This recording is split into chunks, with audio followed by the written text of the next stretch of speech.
Hi, my name is Caleb, and I was going to go over a couple things with you guys today. The first question I wanted to answer is how do fish breathe? Just like us, fish need oxygen to breathe. So, how do they get that oxygen out of the water? They pull the water through their gills, which is a special organ which allows them to pull the oxygen straight from the water. Question two, how do scuba divers breathe underwater? Like I was saying before about human beings needing oxygen, scuba divers also need that oxygen. So to get the oxygen, they breathe through a regulator which is attached to an airline which connects to a large tank full of compressed air.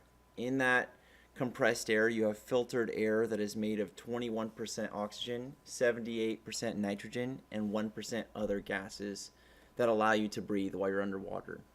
Question three is how do scuba divers float? The answer to that question is scuba divers are people just like us, and they would naturally be floating on the surface. All mammals naturally float, they're naturally positively buoyant. And when they start to add all this really heavy gear, including some weights to help them sink, they would naturally be sinking down to the bottom. So they have these things called BCDs, or buoyancy control devices, that as they start to lower down, if they want to be neutrally buoyant, they fill just a little bit of air into these BCDs by pushing a button. As they push that button, air goes in, it inflates the BCD just like a large balloon, and they'll inflate it just enough to be neutrally buoyant, which means not going up or down. Question four is how do you go underwater with your snorkel and not get water in it? What if you do get water in it? If you go underwater with a snorkel in it, most modern snorkels have a little valve on them to stop water getting in. Even with that valve, some water will still get in. So as you dive down, if there's a little bit of water in it, you just hold your breath, and then on your way back up, as that snorkel clears the surface of the water, you'll say the number 2, and it's going to shoot the water right out of the snorkel, and you'll be able to breathe just like normal. Question number 5 is do all animals float? And the answer to that is not all animals naturally float. All mammals do naturally float. Second part of that question is what animals can you see on the first layers of the ocean? There are different layers of the ocean. Normally when talking about different depths, I normally deal with the shore break zone and the reef zone, and after that you get to some deeper areas.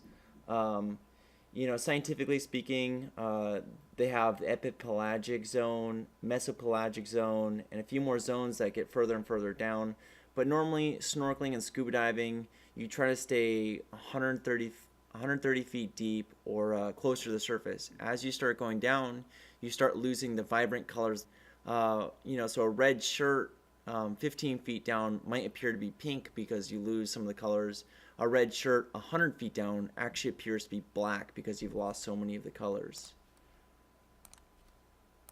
Question number 6 is can you dive to the deep ocean and see animals? Would you survive? You can dive deeper into the ocean. There's several types of diving. You could go in with scuba gear on, and recreational scuba diving limits are 130 feet. If you're going to go deeper than that, it's called tech diving. Or you could do what's called free diving, which is where you hold your breath and dive down as deep as you can. And some people practice over and over and over, and they're able to go really, really deep. If you're going to go deeper than 130 feet with scuba gear, you need to be tech certified, which means you use special gear, different mixtures of gases. Instead of the normal 21% oxygen, you might mix in some other stuff that you're able to go deeper. The second part of the question is, would you survive? And, as you go deeper, there's added risks. So whenever taking additional risk, you always want to be careful, be cautious, and diving deep in the ocean is one of them. Question number 7 is, does coral grow? How does it grow? Do animals live on and in the coral reef? So coral does grow, but it doesn't grow like a plant. Plants, they can generate their own food by using the sun and water and other nutrients.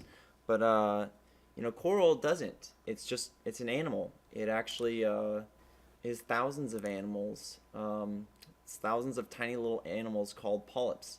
These coral polyps are invertebrates, and they actually can be smaller than the pinhead of a needle, up to a foot in diameter. Where coral grows, it creates these small little ecosystems. Many animals depend on the coral to live. Some of them hide in the coral. Others feed on the coral itself. For example, the parrotfish. It's a parrotfish. There's 8 types of parrotfish here in Hawaii. Some of them will actually eat the coral itself, and that's how some of the sand is made on the beaches out here. So how do corals eat? There's different ways corals can eat. The first is they can absorb energy made by algae that produces sugar. The second way they eat is by coming out at night. They'll actually catch tiny floating animals called zooplankton. The coral polyps come out of their skins to feed, stretching their long tentacles and capture the critters floating by.